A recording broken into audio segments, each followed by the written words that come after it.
across the sea of life, so much pain, warring tides. It's a shame we don't see. Oh, smile at each other, wish for your brother, help one another. All we need. Assalamu alaikum, peace be upon you all. All we need to honor our mother, shelter our sisters, alter existence. God's help will come from above, but first we need the love.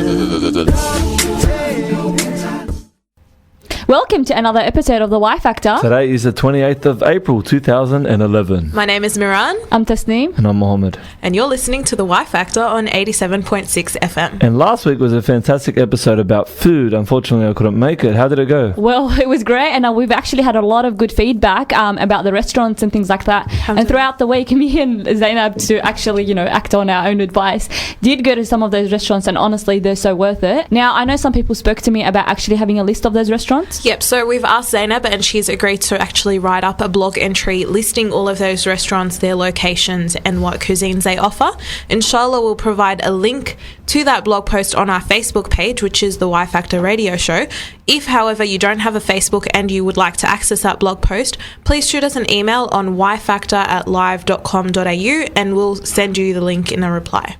Now, this week, we're actually having more food for thought. We're going to have an episode which features reverts, a very, very underappreciated, overlooked, neglected, pigeonholed part of our Muslim community, and it's very interesting because of the dynamics and how they fit in. So stay tuned for that. And for now, we're going to go to news. The Y Factor. Kicking off our news items for this week, we have the Villawood protests, which last week occurred in Villawood Detention Centre, where 100 rioters protested and burned down several buildings, which cost the government millions of dollars. Now a small group of detainees at Christmas Island Detention Centre have begun a protest, haven't they, Miran? Yep, they're staging a similar protest, which basically consists of the detainees getting on the roof of the block of Christmas Island Detention Centre and refusing to come down until their demands are met. Personally, I think the way these, detainees are being treated is completely inhumane. In Villawood, the protesters that were on the roof, one of them was suffering from epilepsy. The detention centre people basically would not send up food. Wayne Swan was very adamant in his comments about the situation, and he was saying, that they're practically troublemakers, and he said something along the lines of, we don't mind starving them until they come down, basically. So that just adds to the whole inhumane treatment. Now, the epileptic guy, he ended up having to come down after a few days because of his condition, but the others stayed on the roof. Well, interestingly enough, Scott Morrison and Tony Abbott were doing a tour of Christmas Island while the protests were being staged, but they said that they didn't see anything apparently, and they think that it's totally ridiculous for people to be protesting. Now, the interesting thing is, Labour is in power at the moment. Labour came in with the promise that they will decrease the detention times for 90 days maximum, and they haven't done that. So now that the people are protesting, they're getting on their high horse and saying, you have no right to protest and stop protesting, and you're just, barbaric and uncivil. Well, from the detainees' perspective, they're basically angry of the lengthy delays. They want to get processed ASAP, and they're getting a lot of their asylum claims rejected. So a lot of human rights groups have been protesting outside Villawood a few days ago. Yeah. But the government, I don't think they're taking it very seriously. The Immigration Minister, Chris Bowen's actually come out and said that they will be reintroducing temporary protection visas for the refugees, and that they're trying to do it as an incentive for good behaviour. So basically, if you have anything on your record as having staged a protest or refused to eat or anything at all while you're in detention, then you're not really likely to get a visa at all. So they're pretty much using it as just a clarification on that. I think what they mean is a character. For any visa, you have a character section, right? The law as it stands now is if you're convicted of an offence, which is jail worthy for more than 12 months, then you can fail the character test, right? What they're planning to do is introduce that even if you stage a protest, say anything, then you will fail the character ground, and as a result you won't get permanent residency. Now, also with the temporary residency visas, it sounds like, oh, that's nice of them, they're giving in temporary residency visas, but there's also a lot of strings attached because they can't actually sponsor their family and they can't even apply for permanent residence. So for example, if the father is here out on his own, his kids are stranded in the war-torn country, and he was a genuine refugee, that's why they gave it to him, he'll never be able to bring him over. Are they able to receive social services, so Centrelink? Once they get their permanent residency, but before that they can't. Okay. Now, this law is totally ridiculous, and what is more ridiculous is Tony Abbott has come out and said, what's this soft law that, Labor's putting through? And it's like, dude, what else are you going to do? Send them back to where they came from? He said, he was very firm in his stance. He said if people come to Australia legally and then they break the law on top of that, they should have no chance of having permanent residence in the country. But seeking refuge and asylum, if you need it, is not illegal. It is your right. Especially since a lot of these refugees are coming here due to wars that are instigated by the Australian forces are contributing to it. Like, for example, Iraqi asylum seekers or Afghani asylum seekers. If our troops didn't go there and participate in the war, you have to wonder, would these people be coming to Australia to seek asylum? Definitely. So our viewers out there, let us know your thoughts. What do you think of this asylum issue? And is the way the government dealing with it basically inhumane? Or are we just, exaggerating? So let us know your thoughts. The Y Factor. On to our next news item. WikiLeaks, the independent, you can call them whistleblowing organisation, online has leaked a trove of military documents about the United States and about their treatment of detainees at Guantanamo Bay. Now, some of their documents state that the United States released dozens of their so-called high-risk, in exclamation marks, detainees from the Guantanamo Bay prison facility and held more than 150 innocent men for years. Now, two of those men are Australians, David Hicks and Mamdouh Habib. Several leaks were released regarding these two individuals in particular that have been covered in the Australian news media for the past 2 days. Mamdouh Habib was held after being arrested in Egypt and tortured in Egypt and then taken to Guantanamo Bay. He received compensation last year from the Australian government. An undisclosed amount. Yeah. And he stated when talking to Australian News over the past 2 days that he would be seeking compensation from the Egyptian courts as well. I think it was interesting because he was basically saying that ASIO set him up, and he's got evidence of that because apparently when he actually got sent to Egypt and he was being investigated by the Egyptian authorities, they had his laptop and he was like, okay, so how'd you guys get this, and turned out that ASIO actually raided his home and that's how they got the laptop over to Egypt.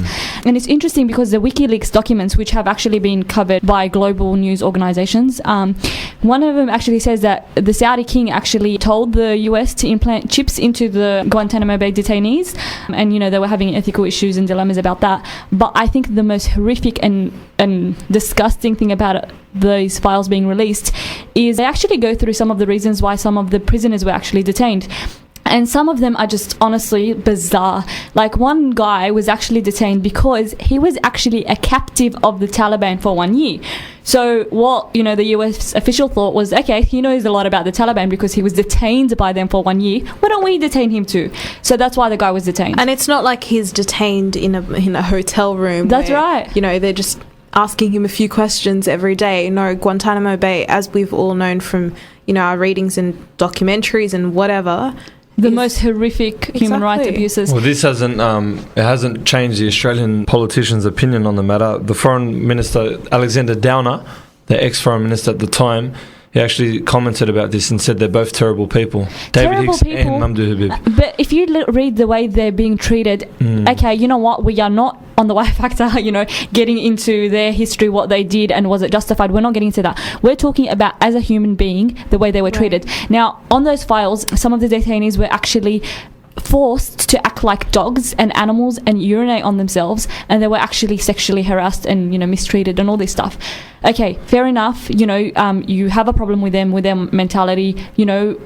Get that, but you don't need to get someone to act like a dog and mistreat them and humiliate them.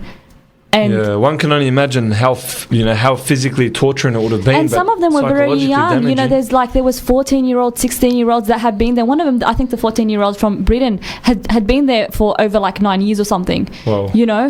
And I think the fact that the United States has, as Mohamed mentioned in the beginning of this news piece, released dozens of so-called high-risk detainees, that's not good enough. Barack Obama, one of the reasons he came into power was his promise to shut down Guantanamo Bay. It's an illegal place, and I mean, why else would they have it in Cuba? They can't have it on US soil because of how it's so against human rights. I think it's become a common trend when people run for Prime Minister or president to make false promises. But on that large scale, I mean, he said the same thing about the Iraq War. He actually quadrupled the amount of soldiers there. When he initially, during his political campaign, running as president, or running for presidency, he said he would, take the troops out of Iraq. It's really sad that you kind of end up having this very cynical perspective when thinking of those leaders that we it's true. elect. Like You when try they not to, renege, but what do what you else- do? what Like else what do can you you do? think? Yeah. It's I don't really know, sad. our audience out there, if anyone does have any thoughts about what can you do when, leaders renege on their promises. And basically in relation to Guantanamo Bay, if we can actually get your thoughts on that. The Y Factor. Onto a local story now. The state government has put a lot of pressure on tertiary institutions such as TAFE to make up for the massive skills shortage in the country. And they're trying to put a lot of pressure on them to really invest time and resources into making up for the lack of skilled Australians, or primarily youth. And Now that's interesting because that can be seen as a direct consequence of the new draconian skilled migration regulations that were released February last year. Basically, they cut down the skilled list of, skilled. It's a clarification, these are not refugees, these are asylum seekers. These are skilled migrants who have a very, very high test to pass before they're actually given either temporary or permanent residency in Australia. The reason we have this kind of skilled migration available is because Australia has a shortage in certain areas. Like, for example, what's one skill that we're short on, Tasnim? I think in the medical profession the is medical very... profession by far. The current skilled list has a lot of specializations under the medical profession, and also nursing. There's actually 6 occupations for nursing at the moment. That's quite apparent. I mean, if you go with your parents to your local GP or local hospital, you can tell in the number of staff there or the doctors available that most of them have, when you speak to them, a dialogue of broken English. So But it's quite obvious. To actually be granted a skilled visa, they have to pass IELTS, okay? And they've changed the regulations to make it 7. 7 in IELTS that's an English test, by the way, the IELTS exam. 7 is fluent, it's not easy for people to stay in the country on a skilled visa. They have a lot of points to accumulate and test to pass. There was a survey done a few weeks ago about how Australians are responding to the massive migration of skilled workers, and they're not really happy. Typically, a lot of their responses was they're taking our jobs, we can't find work, what's the point of pursuing something if the government's just going to outsource it from overseas. So that's their response, but the state government obviously has grave concerns for the skill shortage. I'd just like to add that there is no massive influx of skilled migrants. They've made it so difficult for people to be able to actually migrate into the country on a skilled visa. So not just skilled visa, the interesting thing is the Department of Immigration just released a policy paper. They want to halve all of visas. So visitors, migration, skilled, whatever, by 2015. So that's really interesting and definitely something to look into. The Y Factor.